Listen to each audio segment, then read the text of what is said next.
about was Dad and Tippy went to Africa. Tippy used to do movies there every so often. It was always so beautiful to go to the game preserves when I had time off and see the animals running free and working with each other and against each other, just doing, you know, what they do to make a living. This house, it was a real house that was taken over by lions in Kenya. It was a Portuguese flat-style home, and they were up on top of the roof, and I mean, it was an awesome sight to see it. They came back and they said, well, wouldn't that be neat to do a movie about this? However, as soon as the trainers for these Hollywood acting animals heard that we were going to have maybe 25 or 30 big cats working together, they laughed at us and said, this can't be done. This, you know, because of instinctual dictates to fight. And they suggested that we acquire our own animals to do this, introduce them carefully, and the first one was a rescue. And then they got more and more lions, and they got cubs, and then they got a couple tigers, and they were raising them when they were living in Sherman Oaks.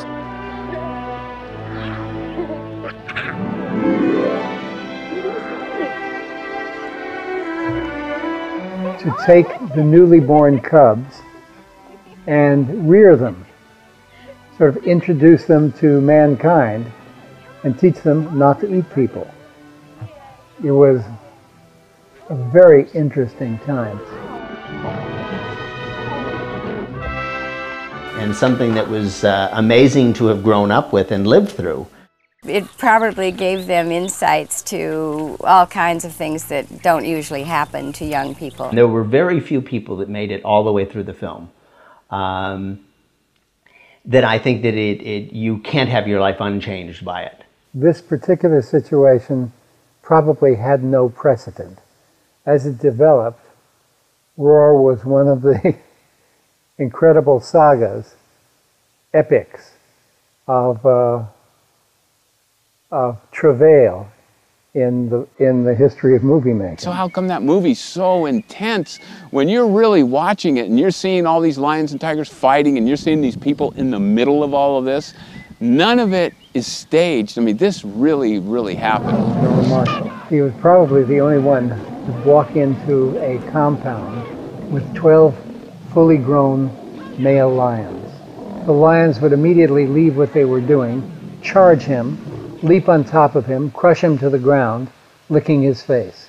Noel comes running out of the set completely naked with blood pouring down his body from these 2 puncture wounds from a bite, screaming at this lion which is running in front of him, just as this group of like 10 Japanese businessmen are walking up, and here's their producer, director, star, completely naked, blood all over his body.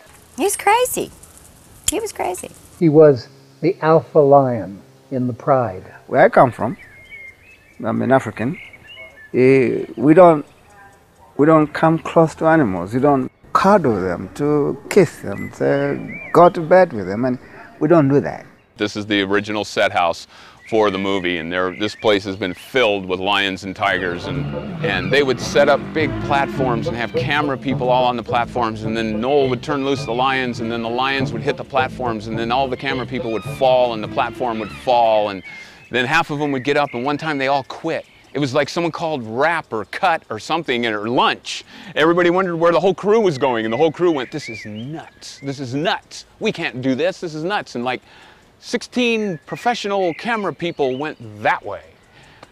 On the upper deck, where we once shot a tremendous chase sequence where we had 8 lions that were supposed to go around the outside deck, and we had animal trainers with fire extinguishers on one side chasing the lions around.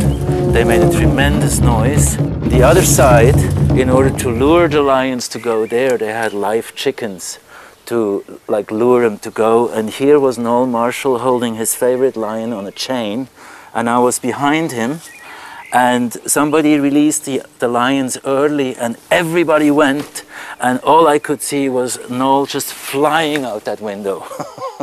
I had the barrel full of water. I go, she scares, I see she's hiding there, and then I'm stuck, so I get in this barrel full of water.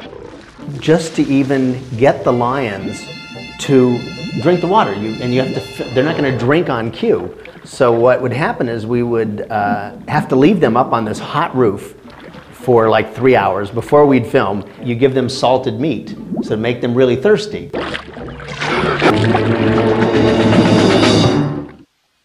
what remains on film is one of the most unique movies in existence. There is nothing else that attempts to deal with human-animal relationships in the way that Roar does, particularly with big cats, which we all seem to have some primal affection and admiration for. And there's something to see them in this relationship with these actors, in these dramatic situations, which is a pure delight.